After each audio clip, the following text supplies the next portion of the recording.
number one thing. Great crowd out there, right? First game on TV, right? Let's go to work. Let's go to work. Play for your team. Play for your team. Whatever happens, move on to the next play. Most important thing, let's have some fun now. Get up here, let's go. Hi, everybody. Terry Gannon along with Tim McCormick. Big game anyway because it's an in-state rivalry and the first big day of A-10 play, but also plenty of history between these two teams. Exactly. This is an exciting matchup of fierce rivals. Remember, VCU and George Mason only 90 miles away. Their time goes back to the Colonial. Both these teams with 11 wins so far. And what makes it really exciting is the fact that there is so much at stake. These are two of the premier programs, and George Mason off to the best start in their school's history. Tim, you look at the matchups, plenty of those to talk about today, but let's start in the paint. I know you like the paint guys, so I love pretty good the one paint. in there. Yeah, anytime you get an old school post matchup, it's good. Let's start with the Rams. Marcus Santos-Silva, a dynamite low post scorer on offense. Around 12 and 8 is impressive. But what I like is his elite communication on defense. He's a role model with his work ethic, and when I look around the A-10, he is one of the best big men. And let's go to the other side. George Mason's A.J. Wilson is on a remarkable journey from non-factor to impact player in only 1 year. Easily the most improved big man in the A-10, and it's not even close. Number 1 in block shots, number 1 in offensive rebounds, and he's the anchor. He's one of those guys, college hoops this year, you say, where did he come from? Where was he last year? He's become one of the best shot blockers in the country, hits the boards, offensive rebounds, and that will be a key today in their George Mason and what they do on the offensive glass, won't it? Terry, I did some game prep, and I had to look and say, who's this number 12 named Wilson? I saw him last year, but he's a completely different player. Terry Gannon, Tim McCormick with you here in Fairfax, Virginia. Ted Valentine, Bert Smith, and Ron Groover, the officials here, and second A-10 contest of the year for VCU, coming off a win over Fordham the other night in the first matchup in conference play for the Patriots. Tipped out inside, but Bones Highland who gets his start. First start for him, and a young player who I know Mike Rhodes really loves. Dariante Jenkins out to Van as they got that offensive set and a new shot clock. Here's that matchup down on the block and the double on Santos-Silva. Under 5 on the clock. Van the up and under and the easy layup for Isaac Van. So we'll check out our Golden Corral starting lineups. Jamal Hartwell, young player out of LA. Miller's been big for them. Wilson, Oduro, only a freshman, and Javon Green averaging about 13 points per game. One of the most aggressive defenses in all of college basketball. They swarm. There you see, first block shot. Starts the break, and Van runs it down. Back out to Highland. A little bit strong. Cleared by A.J. Wilson.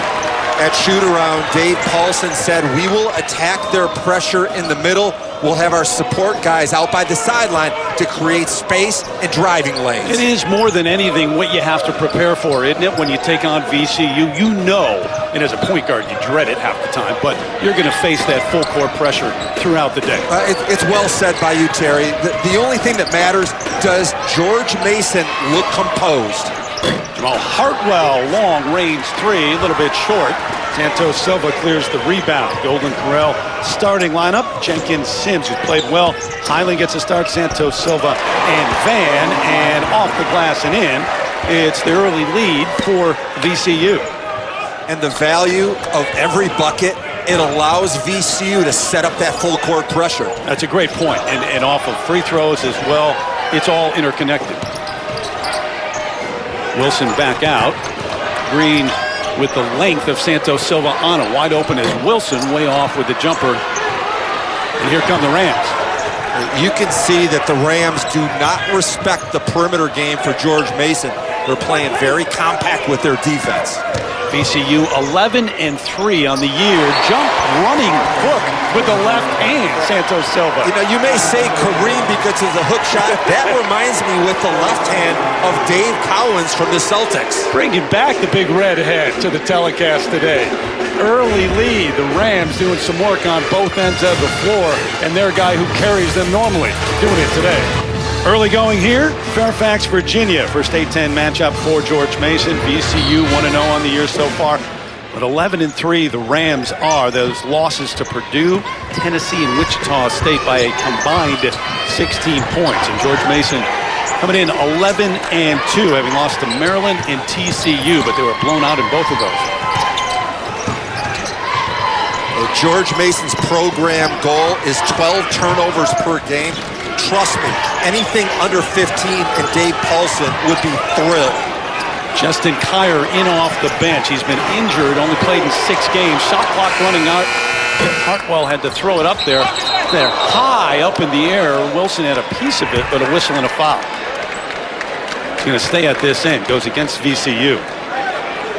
Some real strong ball screen action by the Patriots. You know, they run some Princeton principles, and I think the fact that last game for VCU was against Loyola of Maryland, very similar offenses, that helps from a game plan standpoint. Mikael Sims picked up his first on that last possession, and another one here as Kier forced the issue. Great to have Justin Kier back, the senior from the state of Virginia, preseason second team All-A-10 and the most improved in the conference last year. Isaac Van with his first foul, team second. Now, I would say that VCU is one of the top 5 most aggressive defenses in college basketball. Close officiating will really help George Mason a great deal. Can you use that on the offensive end, knowing how aggressive they are defensively? You have to be decisive, and you have to use misdirection against this defense. Highland, the freshman from Wilmington, Delaware, out to Van. Here's Sims, who they need to shoot. As a team, they've shot better from three-point range this year, but they really struggled last season. Whistling an offensive. Mike Rhodes now in his 3rd year at the helm after 3 years at Rice. Interesting, both of these coaches have D3 roots. Exactly. They were both D3 players, their first head coaching job, D3, and they slowly worked their way up. They're very much player coaches on both sides. High screen from Wilson. There's the switch, the recovery, the switch back. Kier looking for a little room. Trying to get it to Wilson, can't. Van, good defense. Forces the tip ball. 5 on the shot clock. Turnaround. Nope, Miller missed. And cleared by VCU. One and done at that end. Van, the quick trigger from the deep 3 corner. Another try for VCU. Dariante Jenkins off the heel. George Mason has not gotten an open shot yet. And the first field goal of the game, the up and under along the baseline for Jordan Miller, the sophomore from Middleburg, Virginia. So they're 1 of 6 at this point. Walking violation, going to give it back to the Patriots. Back inside Eagle Bank Arena, a friend of Tim's right there, watching the action courtside. 6-2 VCU in the early going, and the Rams won the regular season last year, picked to win the conference this time. You'd have to say that Dayton and VCU are the headliners, followed by high-quality contenders. And when I look at what's going to win this year, it kind of reminds me of the NFL playoffs yesterday. You've got teams that are tough and physical and aggressive, and that really wins in the postseason. Same thing when you get into the start of conference play. And that non-conference schedule certainly important for teams in the A-10. The top 7 teams in the league so far, 72-16 as you project ahead to who might make it to the NCAA tournament. Marcus Evans back on, the senior from Chesapeake, Virginia, at the point guard spot, defending Hartwell. Another hand in his face, but pretty tough shot by Hartwell. I like the fact that both of these teams are starting with aggressive defense in their trapping game, but let's look at Hartwell. There's nothing here. That's a tough shot against Marcus Evans, who might be the best guard on the defensive end in the league. Hartwell from Fairfax High School to Fairfax, Virginia. An LA guy, and was not highly recruited out there. They really feel like they found a gem. How can he not be a top recruit? He's got everything that you need. He's got the mindset. He's got the quickness. He's a very good creator on the offensive end. You just saw a nice mid-range. Going to face pressure all day long. Evans right in his face, and here comes the help They go right through the middle of the floor. Xavier Johnson came on, kicks it out to Kyer with the miss. Evans knocked to the deck by A.J. Wilson. So the head coach of George Mason now in his 5th year, Dave Paulson, 76 wins. See his career record came from Bucknell, where he's a 3-time Patriot League Coach of the Year. There are a couple of NCAA tournaments there. Yeah, this is more of a nuisance press for George Mason. And what they do is basically encourage you. It was more of a nuisance that time. Yeah, just try to encourage them to go a little faster than normal. Speed is really bad against the press. Terry, did you shave this morning? It's a heck of a question to be. Yes, of course I did. Well, did you go fast or did you take your time and go slow? Hopefully I took my time. I don't think I have any bruises or cuts or anything. Well, the point is, if you go fast when you shave, you cut yourself. It's the same thing against the press. You want to be composed. Take your time. Swing it left to right. And if you do that, then you can break down the defense. I did not know where you were going with that, but I'm glad to find out that's where you're going. By the way, very clean shave. You're looking great. Thank you very much. Keyshawn Curry comes in, commits his first personal foul. 4 team fouls on VCU now. Teams combined 0 for 7 from 3. Tipped. Corey Douglas, who missed the last game with a bad foot, comes on, gets the block here, starts the break. We'll say that often. The defense leading to the offense for VCU. Douglas, the jump hook, no. Here come the Patriots. Hartwell thought about it. Had that shot taken away by Curry. And it's what they do, isn't it? I mean, nothing is easy against them. Hand in your face, as we saw in the last one. Right up in you. Hartwell, quick elevation. Tipped out. It's going to go to VCU. So, Terry, I have to be honest. I counted the defenders for VCU. There were 5 of them, but I counted because it looks like there's 6 of them sometimes. They're so aggressive, and their coverage is excellent. And you're sitting courtside. You're not trying to handle the rock, bringing it up against that press. So 13:40 and counting, and it's 6-4 VCU. Van down low. Douglas takes his time. Had a tip. Greg Felix, who just came off the bench, got the block that time. VCU scoreless in the last 4 minutes of the game. Xavier Johnson has got an extra gear. Elevates no. Felix with the offensive rebound. If there's an area that George Mason can hurt VCU, it's on the offensive glass. Why? The Rams are so scrambled and perimeter oriented. Felix, who missed 4 games with a toe injury, working his way back into the lineup. Douglas to the right hand this time. Pretty little hook. Corey Douglas, the junior from Louisville, Kentucky. Good around the rim.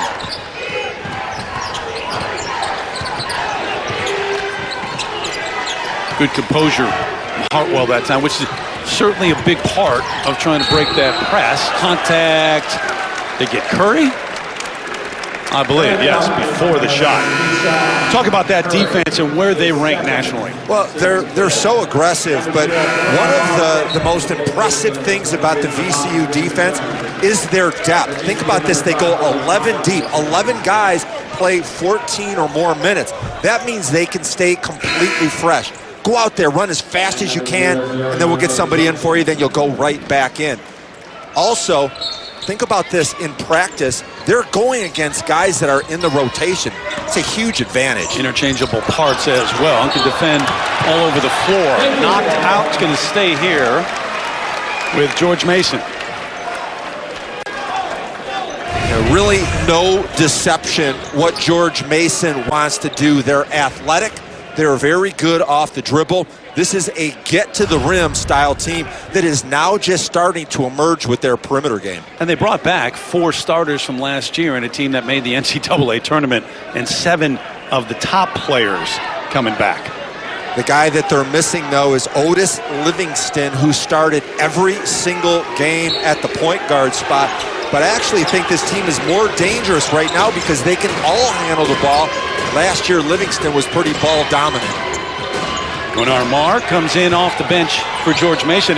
They believe they're pretty deep as well. You talk to their coaches and say, yeah, VCU's awfully deep, but we're right there with them. Green gets the roll. High off the glass. Javon Green, the junior from McDonough, Georgia. Quickly to the other end goes VCU. And a whistle, and the turnover going to give it back to the Patriots. I really like the start in this game for George Mason, and this is a quality team. Think about this. They won the Cayman Island Classic by beating ODU, Nebraska, and New Mexico State. Let's see the turnover right there. That pivot foot was dragged, and the opposite foot came down a little too quick. So you talk about VCU forcing turnovers. It's them who are giving the ball up right now. The 5th turnover in this first half for the Rams. Higher. Swinging on the perimeter. Go baseline. Seen some turnovers down there with the new three-point line and guys stepping on the sideline. Marr with the shot clock running out. Doesn't draw iron. About 90% of that play was really good for Gonar Marr. The final result, not quite as good. We've got a good rivalry game. VCU, George Mason, tied at 8. Back inside Eagle Bank Arena, we expected this one to be close. It has been so far. And Tim, a bit of havoc on both sides so far. Yeah, and it's interesting to me because I always feel like VCU is hard to press. Why? They practice against the press every single day. But it's VCU with 5 turnovers. So far, George Mason with only 1. However, George Mason only shooting 26%. It is that old saying, though, in basketball. Teams that press don't like to be pressed. But you would think they'd be okay because they do go after it. It's kind of like a bully on the block, right? Right, exactly. They had that great start from the Rams. They were 3 of 5 from the floor, led 6-0. But since then, they're 1 of 5 with 5 turnovers. High into the air goes A.J. Wilson for the block, and that is what he does about as well as anybody. Higher, wide open, they never challenged. And Santos-Silva with a rebound. We were talking to George Mason coaches, and they said, look, Wilson about as good a shot blocker as you're going to see. The timing, got a piece of that one, but also a piece of Santos-Silva. So at shoot-around today, Dave Paulson said something really interesting. He said, out of timeouts, VCU always goes to Santos-Silva or Jenkins. So be aware of a set play. A.J. Wilson being very focused on the scouting report. Great weak side block. And he's one of the most improved big men I've seen from year to year in college basketball this season. And how about Santos-Silva, who's averaging just over 12 points per game. He's at 4 double-doubles on the season. A junior who's really come into his own. He's big, he's strong, and he's got a Charles Barkley approach. He's an undersized big guy, 6'7", about 250, and his ball handling skills and awareness of the double team are extraordinary. Can he talk like Charles? He does not talk like Charles. But you know, the thing that separates him, Terry, is that he's a student of the game and one of the elite workers. I mean, he takes his business very serious. His hydration, his sleep, his film work, everything. Like you, as your approach to broadcasting now. They beat the press easily that time. Green, though, a wild shot from the deep corner, wrestled away by Wilson. Loose ball, Green comes up with it. So that's shot clock down, approaching 5. Hartwell around the screen, a little bit short. Green up top, and the foul. And that'll be the second on A.J. Wilson. Here's the deal. George Mason is shooting contested shots with the shot clock down. That's the reason that they're below 25% from the field. And Wilson will head to the bench. A big loss here with 10:25 and counting in the first half. That man's not shy. Bones Highland with the deep 3. Not a good shot. A little bit early, right? And now commits the foul at the other end. Now Sean Highland, who's known as Bones, the freshman, has made a big impact after averaging about 27 points per game in his final year of high school. I like Bones Highland, and he's got star written all over him. And what a luxury item for him to get mentored by one of the truly great players in this league, Marcus Evans. Not exactly a shooting exhibition beyond the arc today. VCU 0 for 4. Mason 0 for 8. So working underneath, Jordan Miller again with the up and under. Second time for him, who leads them in scoring. Left for Santos-Silva with a finish. 6 points, 4 rebounds already for Marcus Santos-Silva.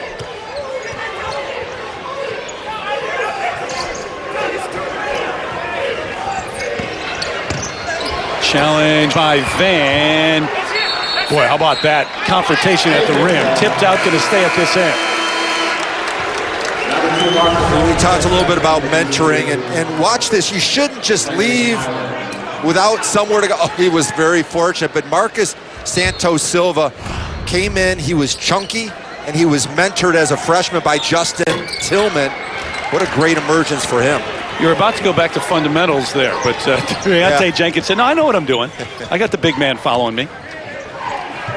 So it's a 2-point lead for the visitors. Do you think it's an advantage to have so much depth, or are you better off having a go-to guy? In that style of play, I think it's an advantage in what they do. I don't always think it's an advantage, especially come tournament time. Yeah, both of these teams, I don't know who that go-to guy is. Right. And so it'll be interesting when you need a bucket, who do you go to? Oduro sets the screen. Hartwell hasn't been shy at the offensive end. Over to Green, down low on the block. Josh Oduro taken away. Santos-Silva doing it at both ends of the floor. So you go Barkley. Can I go Adrian Dantley? Is that okay? You can always go Adrian Dantley. And gets one here. He's got 8 points in the game. And at the offensive end, yes, he had the dunk, but just hanging around in the paint and scoring around the rim. Yeah, this is the trip I'd like to get Oduro the ball again. He's only a freshman. If he can get a bucket, it's going to help his rebounding and defense so much. Good help by Van, which he has done often. Evans matched up with Hartwell, the youngster. 5 on the shot clock. He's got to go. Where do you go with this team? Left-handed, that go in. Did that go in? Somehow, some way, yeah. You might want to save that one from your personal highlight reel, Jamal. And remember, he's a right-hander. Back here in Fairfax, 1-point lead for VCU. How about, still trying to get over the fact that Hartwell made that one. That was the first made 3 of the game by anyone, and he did it left-handed. And when you look at it, combined 1 for 13, so far 1 for 9 for George Mason, and there's nothing there. No threes have been made, and I went into the Patriots huddle there, and it was really interesting. Nothing but positivity. They've done a great job controlling the ball, only 1 turnover, and remember, a low-scoring game, big advantage for the home team, George Mason. Got to figure out a way to slow down this man. Santos-Silva, who's got 8 points, 5 rebounds, and a block. Isaac Van, line drive jumper, called in by Miller. Yeah. As I was watching that huddle break, it's really a psychological thing. Emotional baggage against VCU's pressure is something that most teams succumb to. You've got to keep your head in the game and have a short memory. Miguel Sims from beyond the arc at the other end. A man averaging almost 8 points per game. Veteran coming off a good outing against Fordham with 14 points and 8 rebounds the other night. They could use him to heat up from deep range. Miller guarded by Sims. Kyer wide open again. He gets this one. Justin Kyer, just his 4th 3 of the year because he hasn't played much. Miller with the foul at the other end, his 2nd. You know, the ball movement and spacing is phenomenal. Justin Kyer is a huge success story. He had a stress fracture of his left foot this fall. Then he sprained his right ankle when he came back. And you want your senior year to go flawlessly, right? You want to lead your team. You want to have big victories and make huge shots. And he said that he told his coach and his teammates, this is a good thing for our team because when I came back, 4 guys are averaging double figures. It's allowed his teammates to grow, and now they're a more balanced team. You see that happen often in college basketball. I played on a team where that happened. Right down Broadway goes Sims. Nobody stopped. Are you talking about David Thompson? I didn't play with that. You didn't? Man, you think I'm really old, don't you? 80s, not the 70s. Was that Lorenzo Charles? Kyer with the foul. It was Lorenzo Charles. Yes, thank you. Beautiful passing. The ball movement is crisp and getting down the lane. Very strong contributions from Mikel Sims, who is one of those really strong support players. It's a little clear out by Douglas, too, to clear that path. Evans, when you think about it, and you talked about him, leading the way, and he certainly does. Senior, who's about to have his 2,000th point of his college career. But he's got a guy like Bones Highland, who's highly touted. You know, the coaches love him, kind of pushing him at that spot here, too. Terry, if you and I go to the YMCA to play some pickup ball tonight, my first pick is Marcus Evans. You know, he's tough. He defends, he thinks the game, and he's a great leader. And I'm available? Can you go to Evans? No, you're on my team. Oh, I see. I got you. Okay. You're the captain. Good show. I want guys that pass, play defense. You're looking at the wrong person here. Along the baseline, Kyer with another one, so he's starting to heat up.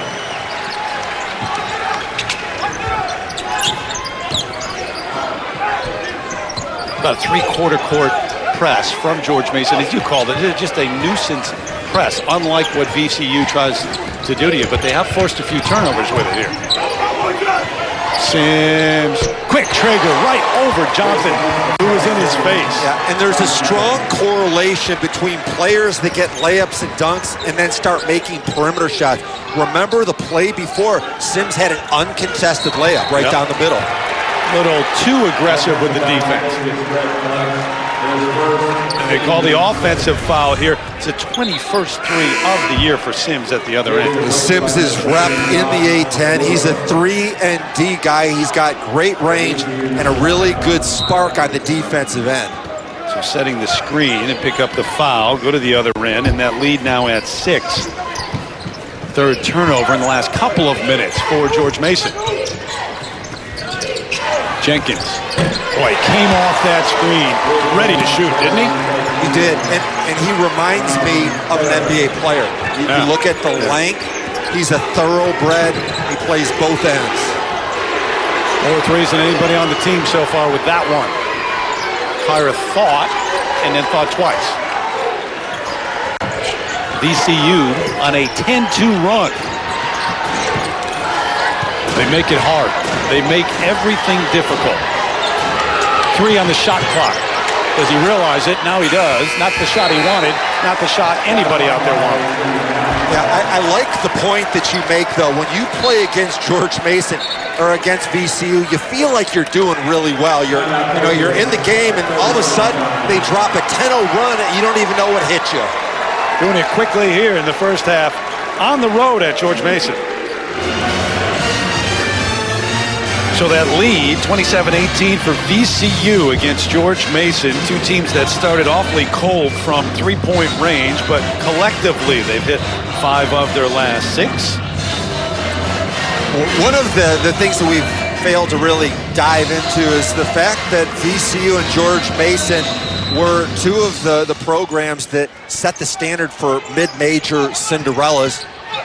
George Mason, the first in modern ball, 2006, VCU 2011. Do you think the players really care about that type of history? What do you think? It's a different generation, isn't it? I mean, they were young when that happened. I think coaches use it recruiting-wise. You come into this building, you say, look at that banner, look at what's possible here. But I'm not sure that's really on the mind of the current players. Yeah, think about the George Mason players. They were, 5 or 6 years old at the point? Yeah. You know, what it makes me think about in the A-10 this year is Dayton, because I totally think that they've got a chance to get to the Final Four this year. Well, the other thing now, you just tell your players, watch college basketball. I mean, we're the dominant team. We've got a chance. We can make a run and get there. Yeah, I think you're right about Dayton now. We better hurry and get it over. And they do. Barely. So Highland controls against Johnson out front. 15 on the shot clock. Plenty of time. Curry kind of timed it.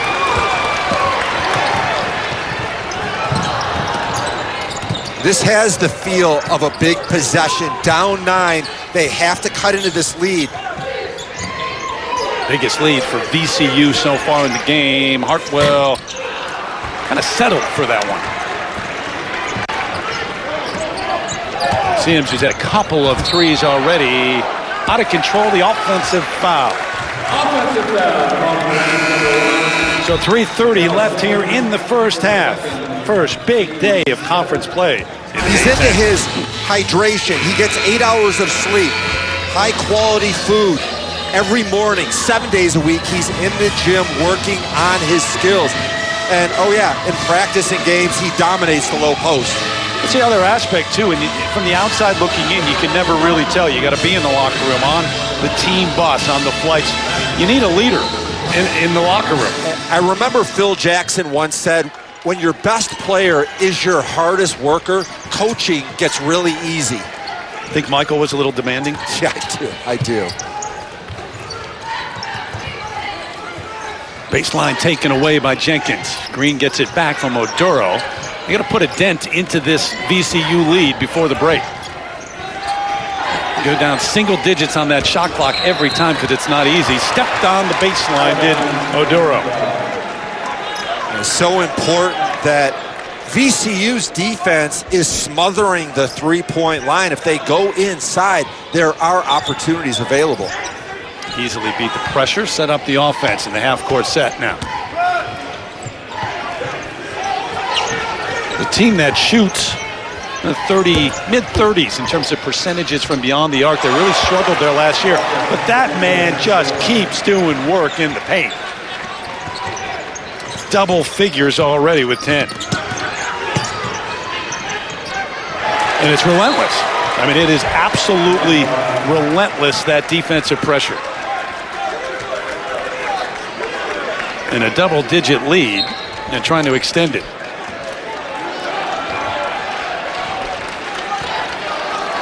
Content to walk it up is Highland, who's getting a lot of the minutes over Evans here in the first half. Van, the floater, barely touched. In transition is a great time for the Patriots to attack against an unsettled defense. Because you get nothing easy in the half court, right? Exactly. Johnson, that bit of a Euro step to the left hand off the glass and in. Right back at you come the Rams, though. Jenkins over Armar and nothing but net. That was the silencer. The crowd was going crazy. And what he said right there is, everybody have a seat, be quiet for a minute. You know, you can't celebrate a bucket, can you, against them either? No. Playing 94 feet. And this is a good George Mason team. Don't forget, they come in 11-2, and their 2 losses against quality opponents. I know they were big losses in terms of numbers, but it's been a very good team. Oduro, nice little move to the left hand. And we talk about the fact that that's where you can hurt VCU. That's the first bucket by Wilson or Oduro. You know, Wilson had that block in the early going, but AJ's been absolutely silent. Off the double, the kick. Trying to get it to Santos-Silva. Can't. Highland on the spin. And now down to 5 on the shot clock. Bench lets him know. Bounce pass tipped out. And shot clock runs out. So it'll go back to VCU as we tell you coming up on the Geico halftime report. Jimmy Roberts in the studio taking you through. Report on Tom Brady and his future. Where will he be? NFC wildcard preview as well. Big sports weekend. Jimmy on top of all of that. The Geico halftime report coming your way under a minute in terms of game time. Tom Brady can't retire, right? He just can't. He can't. Where does he end up, though? That is what everybody wants to know. I'm a Detroit Lions fan. Could that make sense at all? No, right. No, probably not. Probably not. Collects the big screen out top. Green. And tipped out by Santos-Silva. Thought he got a piece of him. They're going to whistle him for the foul, but they don't. That man has been active. Let's take a closer look and see if that's a foul. That looks pretty. Looks good. Not only does VCU get a lot of steals, but they're also very strong blocking shots. Even that shot changed by Marcus Evans, their point guard. Good time for one shot by VCU. Not much of a difference. Game clock, shot clock. Evans has a different idea. He'll go to the line after the foul. Green trying to stay with him. I don't believe that Marcus Evans is having a great senior season statistically. But when you think about it, it's really hard to be a senior. You know, there's so many distractions. And at 23 years of age, he must feel like a 10-year NBA veteran hanging out with a bunch of rookies. Remember, he was at Rice, made all conference 2 years, transferred to VCU, put up big numbers, almost 2,000 points, and now all of a sudden he's the old man in the locker room. So much veteran wisdom he brings. And now goes to 2,000 points for his career, and was with Mike Rhodes at Rice. Comes here, preseason first team, all A10, all defensive team as well, as the shot clock is off, and they will hold for the last try of the first half. Green, nope. Evans, this will be the last try of the first half. So, most of the opening stanza here belonging to VCU with that double-figure lead. 33-22, Geico halftime report. Coming up, Jimmy Roberts to take you through, get you caught up in all the happenings in the world of sports. So far, no free throws attempted for the entire George Mason team. Well, even when they don't turn you over, they force you to shoot 30% and go 2 of 13 from three-point range. So the 11-point lead for VCU.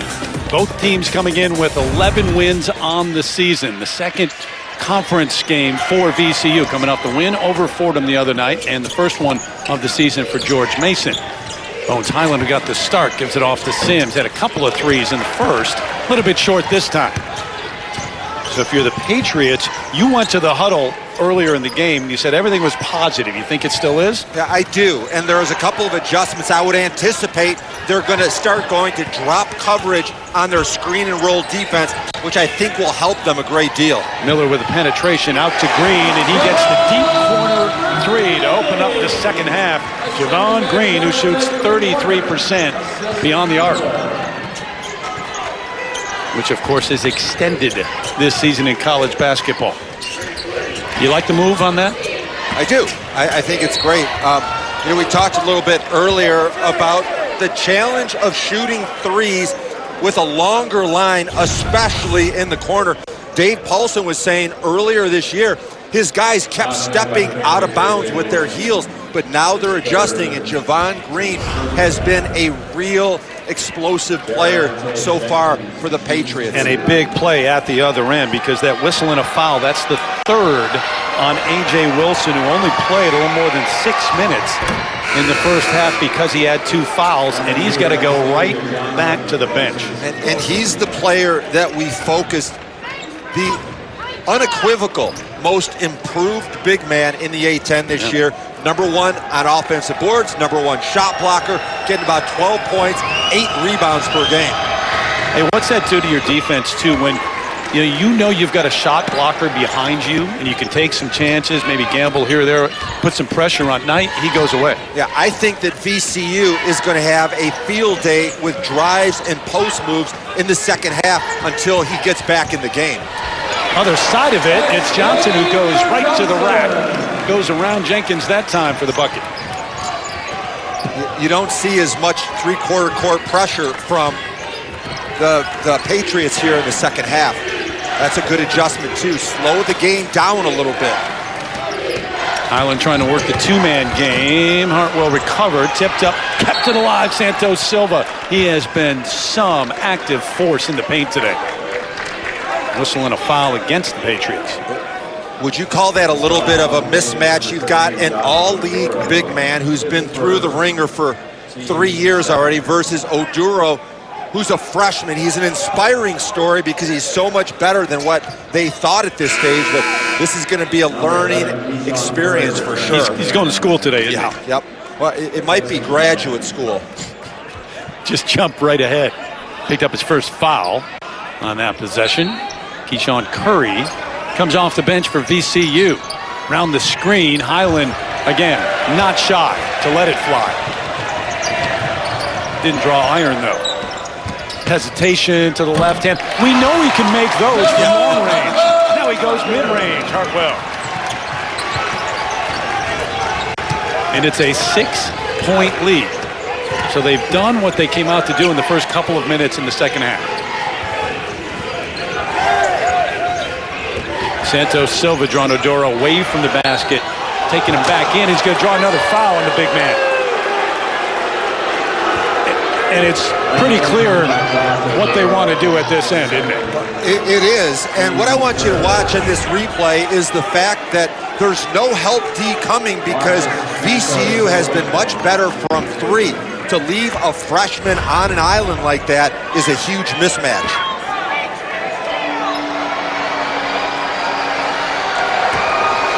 Junior from Massachusetts only shoots 53% from the line. Gets the first. Here comes Marcus Evans, the senior in for Highland. I look at George Mason and VCU, and I feel like they're happy teams. Everybody plays, and they've all got a role, and they know that it's a meritocracy where if you go out there and you earn minutes, you're going to play. Both these coaches reward productivity. It is a catch-22. If you're a senior who has led the way for a couple of years, you're like, why am I not playing 35 minutes? I had to be out there the whole time, basically. But you go out and you prove you can play, you're going to get some time.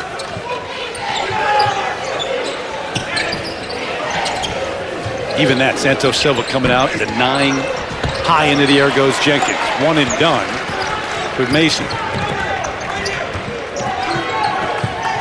You referenced it at halftime, but George Mason still without a free throw attempt in the game.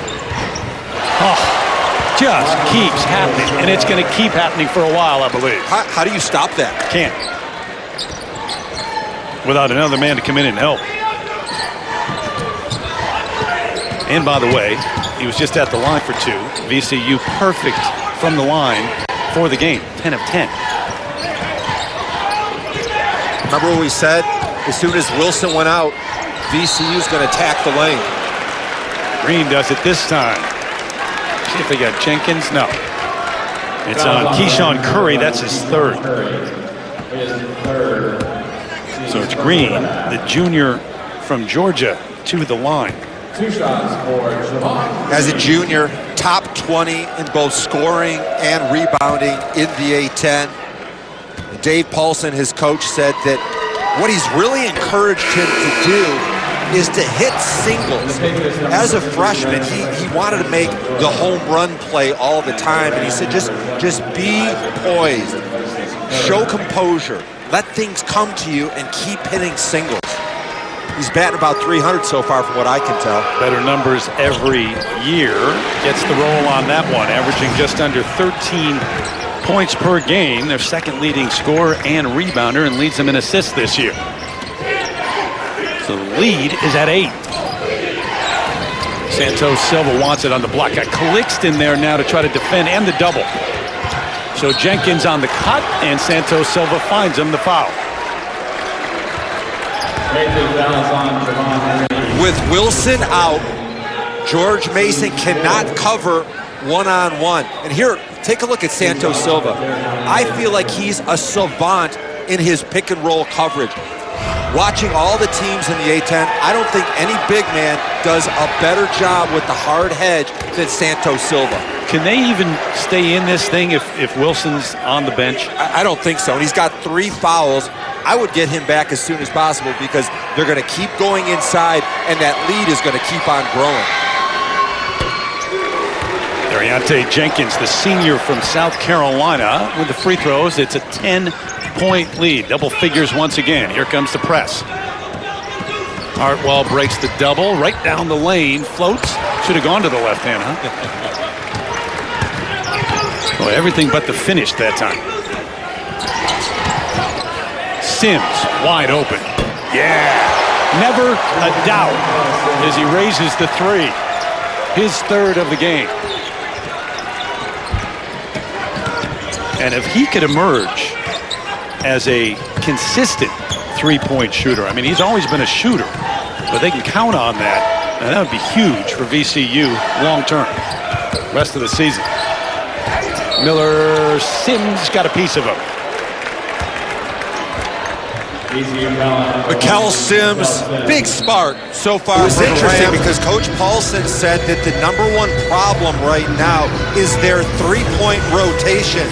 40% so far, and Lotus on the rotation. There's Sims at the top.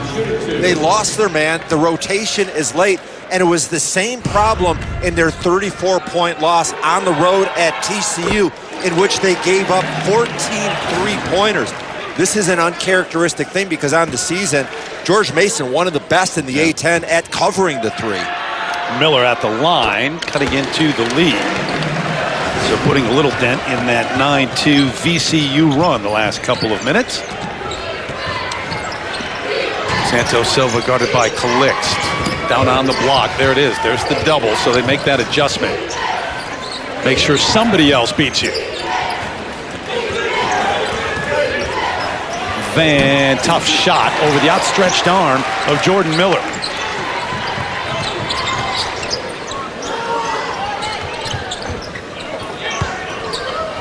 Bounce pass into Calixt. Turns, jump hook, nope. Cleared by Williams. And I would get Santos-Silva a post touch every time down. Oh, he just gave it right to him. Taken away by Green. Johnson high into the air and one.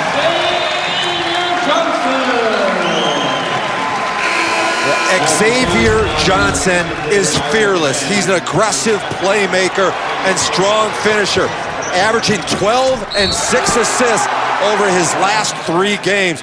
That's the kind of spark right now that may change the defensive intensity for the Patriots. Second foul on Van. So the freshman from Germantown, Maryland, in the area. Nope.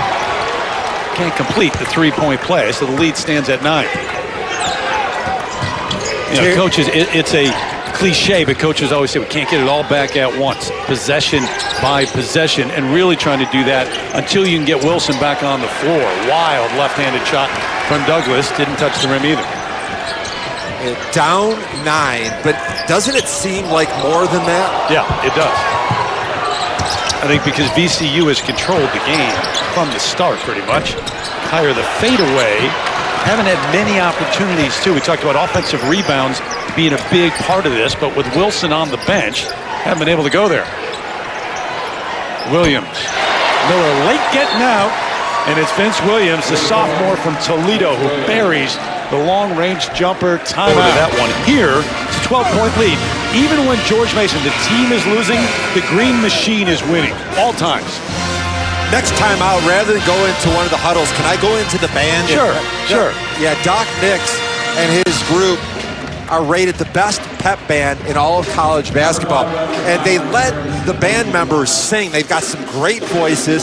So far, I've heard Bruno Mars, Prince, Rihanna, and Montel Jordan, one of my favorite. They're outstanding. They're the best that I've ever heard in a college game. Doc makes an entrance, doesn't he? He doesn't come out early. Yeah. He's what, the head coach? Yeah. He lets the assistants take it early, and then he makes his entrance down here for the game. Meanwhile, George Mason in the little run here, down by 12. And A.J. Wilson back on the floor, much needed. Shot clock at 5. The spin by Miller over Douglas, and then hauled in by Williams. So you get Wilson back on the floor. I mean, we are at the 13.5-minute mark of the second half, and he has yet to get on the board. Shocking. And when you watch the VCU defense, very much different than Shaka Smart's offense when he was here. When I talked about Shaka Smart, they played their havoc defense. It was more frenetic and wild on offense. Mike Rhodes' squad, more structure, pretty good transition defense. Principle of verticality in place, but his hand came down, and that's where you saw the foul. I was going to say, is it really in place? Principle of verticality. It used to be a lot more, didn't it? It's a nice theory. Santos-Silva back on the floor. No, George Mason in the second half is played all right. They're 4 of 9 from the floor, haven't turned the ball over, but they can't quite cut into that lead. Outstanding. 6 turnovers for George Mason. They have executed. Just a question sometimes, do you make your shots or not? And let me forecast for you right here. I bet the ball is going inside to Santos-Silva, especially because Green has 3 fouls. See if they can get it in there. Ought to. It should. See if it does. There's the switch. So Santos-Silva doesn't have Wilson on him, but they didn't pick it up, and a nice pass inside for an easy lay-in. He's got 16 in the game. And at the defensive end, matched up with Wilson.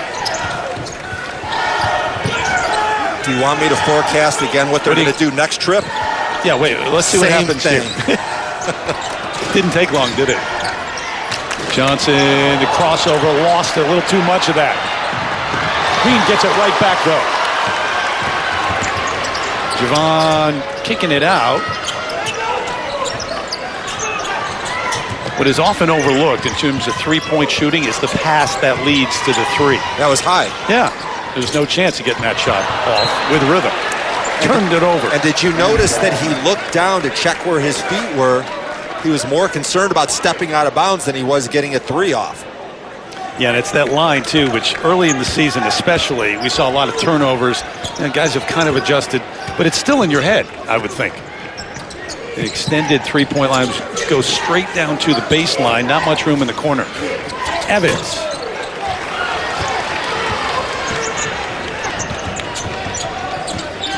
It'll be interesting next week. You and I will both be in the house at Dayton to compare VCU and Dayton, the 2 best teams in this conference. Yep.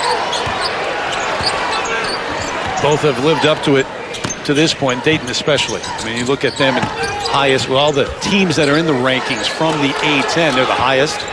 Johnson halfway down out. Wilson kept it alive. It's what he does, but he can't control it. A.J. Wilson is the best offensive rebounder in the A10. Why? Length, athleticism, and hunger to go get every rebound every single time. 11:41 left in this one. VCU up by 12 over George Mason, who needs A.J. Wilson to get things going. We talked about your early non-conference games for the league and where things stand looking ahead to Dayton. Those are the current rankings, and you got George Mason just outside the top 100. And when you look at the balance of this conference, here's my concern, is all of those teams are capable of knocking off Dayton and VCU, especially on the road. What do you think happened to Davidson this year? Some tough losses, some good matchups early, but yeah, we expect more of them, more from them the rest of the way. 6-6 right now. Wildcats, Evans can't get it. You know who, doing everything around the hoop. Yeah, you guys aren't going to throw it to me? That's okay. I'll just go get it.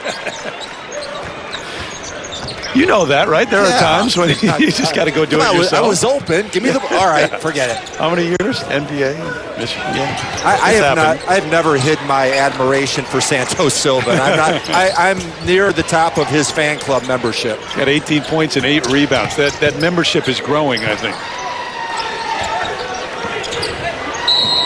Yeah, a bit out of control, and I think they bailed him out.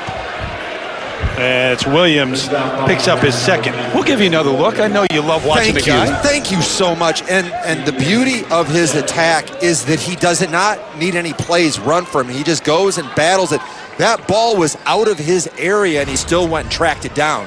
Well, you get tired of people saying, well, he does all the little things, but he really does. I mean, all right, that ends up with a score, but he kept it alive initially and defensively to show how he gets around screens and helps on screens as Miller hits the little jumper in the lane. The hidden thing that I've noticed, he's a very good talker on defense. He's like the air traffic controller.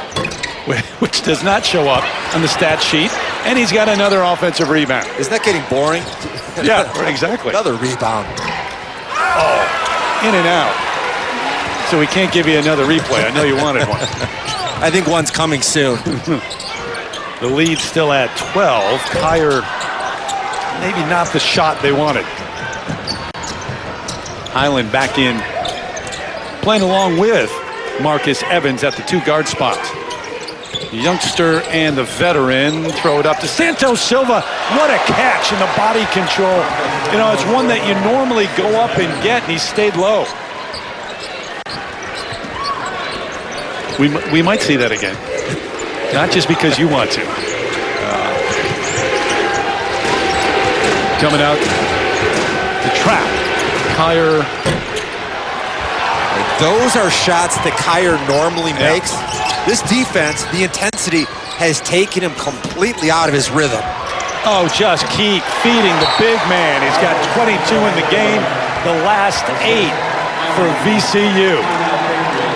And that lead is up to 16. Santos-Silva does plenty well, but what he does here is he uses angles. He's a star in the pick and roll game. Beautiful delivery, excellent catch, and he kept the ball high throughout the process. Give Bones Highland a little credit for a beautiful delivery on that one. And look at, he's saying, Coach, I need a blow. I need to catch my breath. They got a quick timeout, so you got that rest. You don't want to stay off the court for very long. And I imagine that Mike Rhodes is saying, here, you can rest during the timeout. Exactly. You can rest tonight after the game.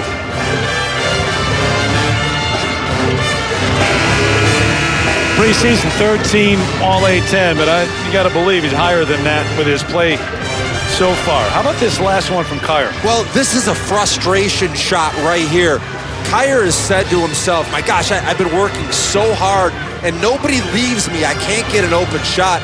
That's quick in the shot clock, and it was outside of his range. It's got to be frustrating, too, because Kyer and what he did last year, and a senior, had the fractured foot, so he misses a number of games early, works his way back in, then rolls his ankle. Had a left ankle sprain in missed games, so he's only played up until this point in 6 games, and it's not easy to get your rhythm and get back into flow. Dave Paulson told me that watching his leadership has been the most inspirational story that he's seen in his 26 years of coaching. Look at the pressure. Have fun facing this. Oh, they get Highland on the reach. Nope, they're going to get actually Williams. You know in the summer, Terry, when you're at a picnic and there's flies swarming everywhere, they get irritating. You're disgruntled by it. Look, that's what this is like right here.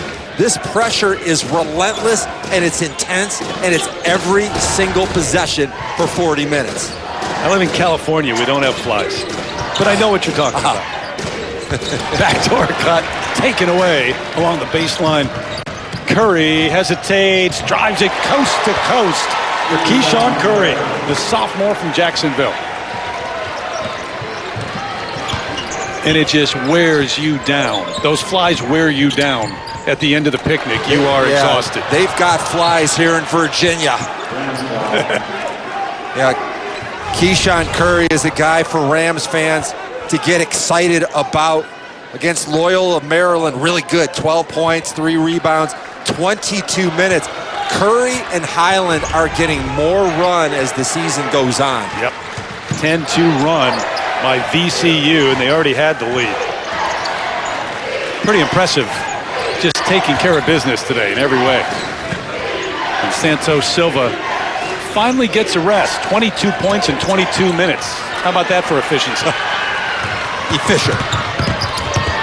Green the spin, leaves it for Miller, who will go to the free throw line. Foul on Corey Douglas.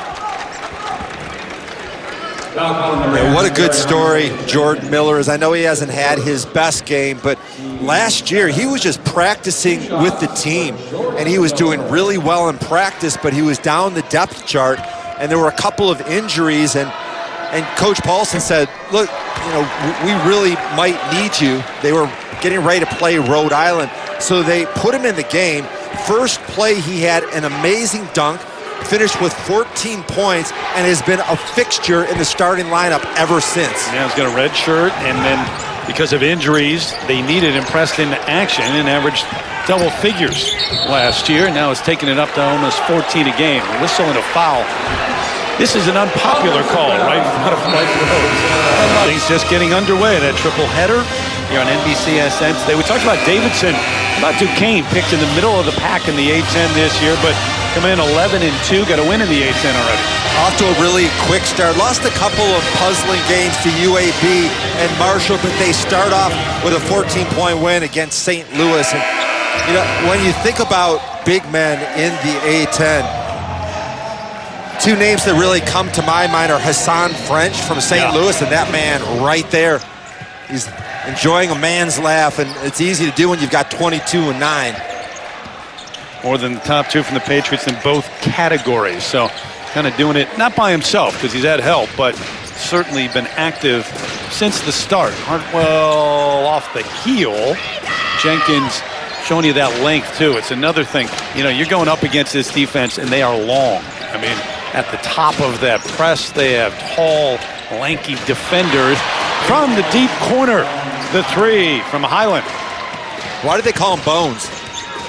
I don't know, Sean, but can you imagine that guy when he gets a couple of years in the weight room? Yeah. Green, so he'll go to the free throw line. Well, two teams that are pretty deep, but especially VCU, but also the experience. We talked about all of the return starters and Letterman, and I mean, look at the experience that they're going to take to the court every time. It makes a huge difference, and when I think about the future for the Patriots, it seems like they get better every single year. And if you think back 3 years ago, Dave Paulson's team finished dead last in A-10 defensive efficiency. They've gotten so much better, and I think that this team is going to improve on the defensive end throughout this season.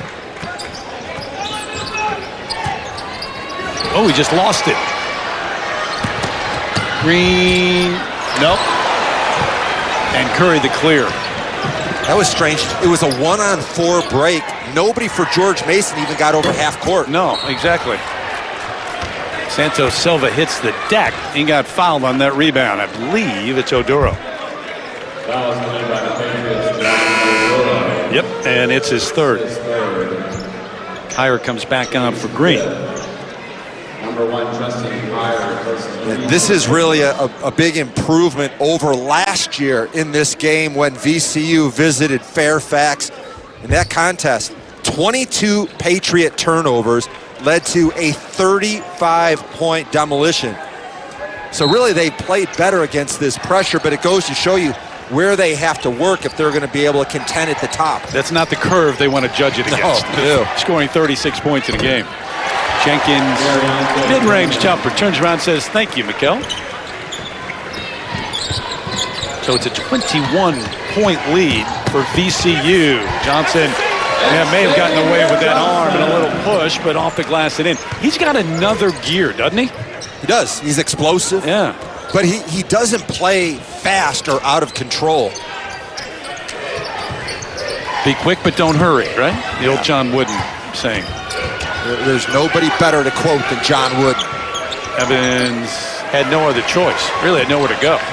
And you're often, well, he isn't often in that situation. And there's one of those, but blame it on the pass. Got a moment to remind you this week, Wednesday Night Hockey returns with an action-packed doubleheader. 7:30 Eastern, Alice Ovechkin and the Capitals face off against the Flyers in Philly. And then at 10, the Stars are out in Hollywood. Take on the LA Kings. I had a chance to go see Ovechkin and the Caps take on the Kings not too long ago. It's pretty cool to see a legend and what he's done. Where do you compare him to Gretzky? Well, that's the great question, right? So if he gets there, I mean, do you even put him in that category? I'm not enough of a hockey expert. I'll defer to the hockey experts on that. But, boy, I love watching him play. Even more watching him compete. The guy's a competitor. Yeah, and different eras make a big difference as well. The great stat on Gretzky, you take away all his goals and the points, he'd still be the leader. I mean, that's how dominant he was. You know, the fact that I grew up in Detroit and I really like hockey, at 7 foot tall, if I wore skates, I'd be 7'3". That's why I never played that game. He just said, no, I can't do this. We've talked a little bit about the difference between these teams, and when you think about the balance of George Mason, with Kyer out, they developed their depth and they have 4 guys that are averaging double figures this season. Kyer's at 7, but that number is going to go up. I'd be shocked if he doesn't finish above double figures as well. That means they'll have 5 guys in double figures, but in this game, they have 0. Yeah. Good news is they're not going to face this defense every time out. Well, you were saying earlier that playing this defense wears you out emotionally, mentally. You know, you take some shots that are out of your range a little bit too fast. You just want a break at some point, and you don't get it. Every time you look, you take the ball out of bounds, you turn around, you look up, and there they are. I would estimate that in this game, George Mason has had less than 5 open shots the entire contest. I think you're probably right. You go back and look at the film, I bet you're right. Well, it's not film. I'm kind of dangerous. What would you call? What would you call it? You Digital. Would call it tape? Yeah, not even film, tape, video. Over on every one of those. Coaches still call it film, though, right? They do. Yeah. No, they definitely do.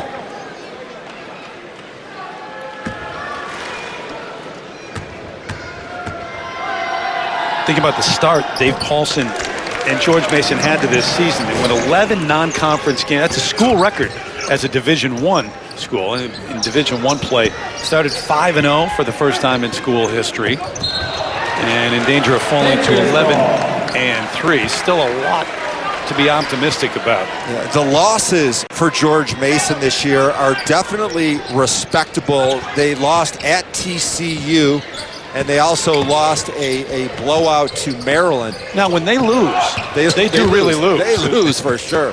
What's that stat? They're 11-0 when their opponent scores under 70. And games decided by 20 points or less. Actually, 24 points. Yeah, exactly.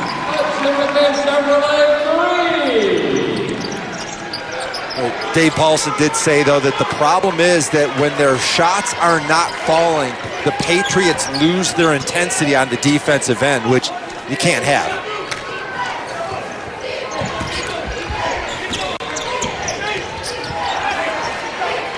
Evans tipped up, kept alive, gets it back, an offensive rebound and a deuce for Santos-Silva. He's got 26 points and 12 rebounds in the game. Well, this is simply an all-league performance. This is what best big men do. Wow. Foul at the other end. So he pads the stats with not only a bucket but a rebound. Well, and this is part of their post game. Remember, defenses are so scrambled because of the frenetic style of the Rams. They spread the court. They drive, and if I'm a big man, I don't want to leave Santos-Silva to help out because he's just going to get a layup or a dunk. His 5th double-double, but it just starts to tell the story. Curry to the bench after his 4th foul. Van back on. So that efficiency number now, he's got more points than minutes. 26 points in 25 minutes, Marcus does. You know, to go back to your point about Dave Paulson and shooting the basketball, I mean, they are 4 of 20 from three-point range. You're not going to win many games or be in many games when you do that. And it makes sense because if you get a couple of layups, you get into the feel-good zone. You start searching and hunting for shots, but I haven't seen George Mason. I don't think they've had an open shot in the second half. It's a great point. Didn't you feel, I mean, even though, say it's a wide-open layup, you feel the ball go through the net, kind of gets you going for the tougher shots.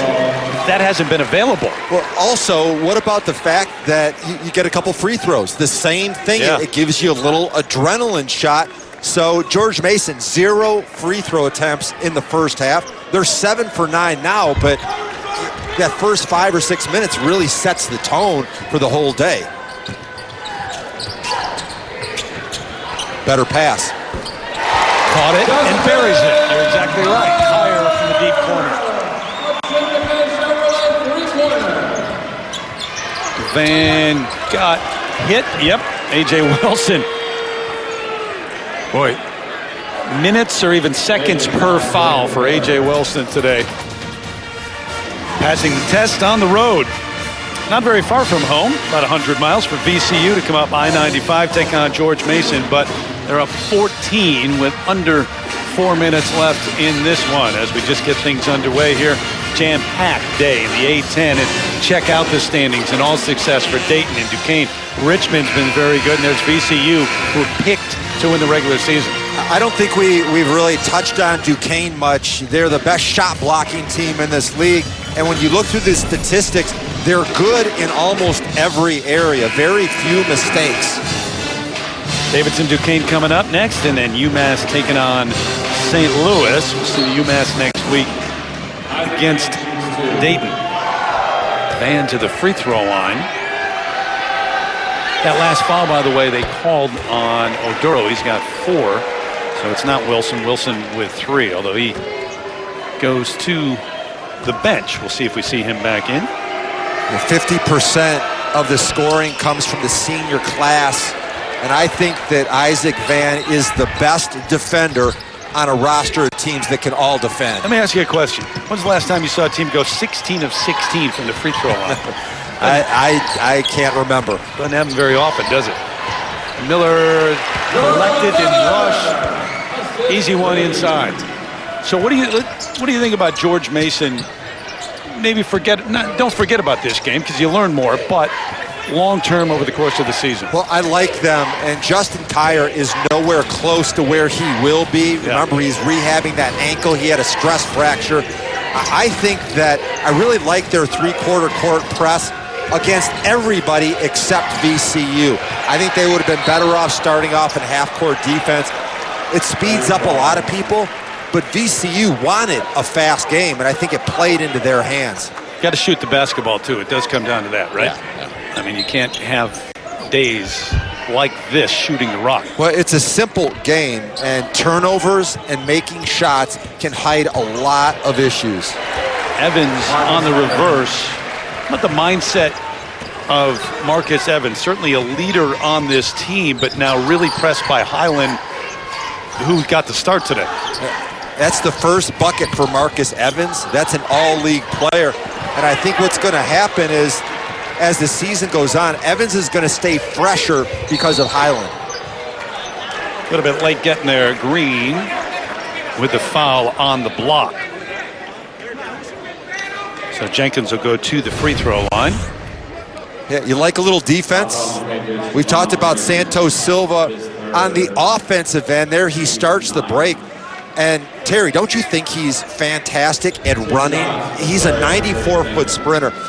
And maybe I sound a little bit bitter, but the guards, they run from like foul line or top of the key to the other foul line. The big guys have to run 94-foot over and over and over. It's exhausting. And how quickly did you do that? I wasn't that fast. Santos-Silva has become sort of a sprinter out there. Yeah.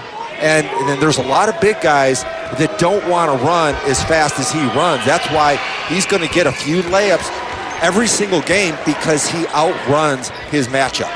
And with the depth that they have, even though you want to keep him out there as much as you can, you have the luxury of saying you go out there and you play 94 feet and we'll get you a breather. Don't worry about that. Offensive foul on Johnson with the extending of that arm. And is there much that Marcus Santos-Silva hasn't done today? Hassan Ward comes in. That will do it for that man. What an afternoon of basketball here in Fairfax. You know, I think tomorrow, I had mentioned that he lifts weights every day. I think tomorrow he can take a day off. No, sir. No. Right back to the gym. Come on now. It's working. He's big into his hydration. You don't think he deserves a strawberry milkshake? a big porterhouse steak. He's got the water bottle. That's all. That's all he needs. So approaching the 2-minute mark, and back to that three-quarter court press for Mason. All right, how about on the other end? They've been impressive today. VCU. You would expect to make the NCAA tournament. I mean, they've 9 years, 9 of the last 11 years they've been there, and you mentioned the Final Four run, but this is a team that expects to be there. Can they go and become a factor? Absolutely. You don't really want to play it. You No. don't want to see that matchup and see VCU next to your name, do you? No, it's a hard strategy to prepare for, especially in a short turnaround. They go to Dayton on January 14th. That's one to circle Huge. on your calendar. I like VCU a lot, and here's why. They're more balanced on offense than they were last year. They score off their defense. They have superior depth, and playing hard is never an issue for this team. If somebody doesn't bring great effort, Mike Rhodes sits them down. Yeah, you have that luxury. You got bodies, you got interchangeable parts, and guys who are producing. Jaron McAllister comes in off the bench for VCU. I think you touched on it earlier, the question mark. We're projecting ahead, and we're talking tournament time, but when it comes down to that possession where you need a hoop, where do you go? But maybe that answer is inside the Santos-Silva first and foremost. I thought that, and last week against Loyola Maryland, Santos-Silva did not have a strong game. It might have been that the perimeter players were having it so easy that they ignored him, but I'd like to see him become that consistent force every game. Williams lost it, taken away by Johnson. And Xavier gives it off to Kyer. Thought about it. You're going to see Kyer, too, get better and better. Just getting his legs back under him after being out. Johnson to the left hand with the lay-in. Yeah, I agree with you, Terry. I think George Mason has outstanding potential this year, but until Kyer is back 100%, I think that they're missing that alpha dog that's gonna, hey, get out of the way, I'm gonna go get a bucket. Yeah. Under a minute. Bones Highland controlling things. What a player he's going to be for VCU. Curry.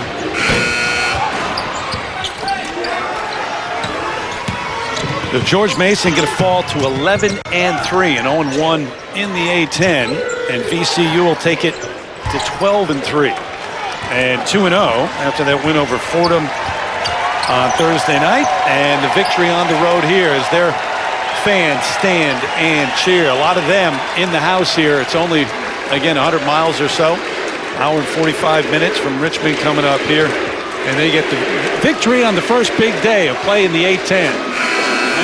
72-59. Marcus Santos-Silva, 26 points.